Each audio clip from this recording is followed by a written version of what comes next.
Hukayin lang natin guys yung laman. Buti na lang hindi siya malalim. Yan, mababaw lang guys. Dahan-dahan lang pagputol boy. Uy, ayusin mo boy, ang laki ah. Sa kabilang bangir naman na puon, pag may biyak-biyak yung lupa, may laman. Maraming laman yan guys. Tingnan natin. Oh, may dalawa. Huwag mong haplo-haplusin boy. Dahan-dahan lang boy ang pagkuha para hindi mo matusok yung isa. Oy, dahan-dahan lang. Ganyan. Ikutin mo kasi. Yan. Oh, ang laki ah. Yung pinagtanggalan natin ng laman, tabunan ulit ng lupa para tumubo yung iba. Yan, ganyan guys. Ayusin mo boy para di ka mapagalitan sa may-ari. Linisan na natin. Yan guys. Dahan-dahan lang boy ang pagputol. Baka yung kamay mong maputol. Oy, wag naman. Yan guys. Pag nalinisan na lahat, hugasan mo na boy at kadgarin mo na. Yung pinong size lang gamitin natin para malambot ang pagkagat. Yan guys, ayusin mo boy ang paggagat. Kayurin mo lang maayos boy. Yan, ayusin mo para masarap. Yan guys, gadgarin mo lang ng gadgarin boy. Ganyan, matrabaho ang paggawa ng suman.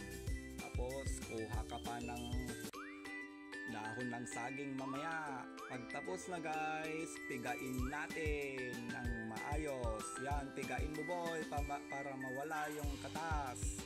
Tapos yung huli, salain natin at pigain uli.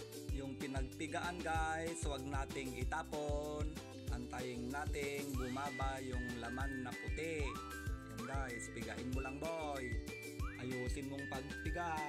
Yan guys, pag nasa ibabaw na yung tubig at may kulay puti na sa ilalim, yung parang gawgaw, balik din natin sa pinagpigaang nating kamuting kahoy. Yan guys, lagay mo lang boy. Ito kasi yung pagpalapot, pag maluto na, parang malagkit guys. Lagyan natin ng brown sugar at gata. Yan guys. Pwede ring lagyan nyo ng kinayod na buko. Ayusin mo lang paglagay boy. Yan. Tapos haluin mo na. Huwag mo nang kutsarahin boy. Kamayin mo na lang. Yan. Ayusin mong paghalo boy. Yan guys, pag okay na, ilagay na sa dahon ng saging. Dapat yung dahon ng saging na ano muna sa apoy. Yan guys, i-roll lang natin ng pahaba. Yan, ayusin mo boy paglagay. Yan, itupin natin kabilaan. Tapos pagtaliin natin guys. Gawa ka pa ng isa para pagtaliin natin yung dalawa. Yan, ganyan guys. Yan, ayusin mong pagtalay boy. Yan, pwede nang iluto. Lagyan natin ng sapin na saging, dahon ng saging. Tapos lagyan natin ng konting tubig. Tapos isalang na natin sa apoy. Dito natin guys iluto sa kayulin. Lutuin lang natin guys ng 15 minutes. Yan guys, malapit nang maluto. Dapat yung apoy mahina lang. Yan, pwede na. Magkape na tayo guys. Luto na ang ating suman na kamuting kahoy. Yan, ang sarap ah.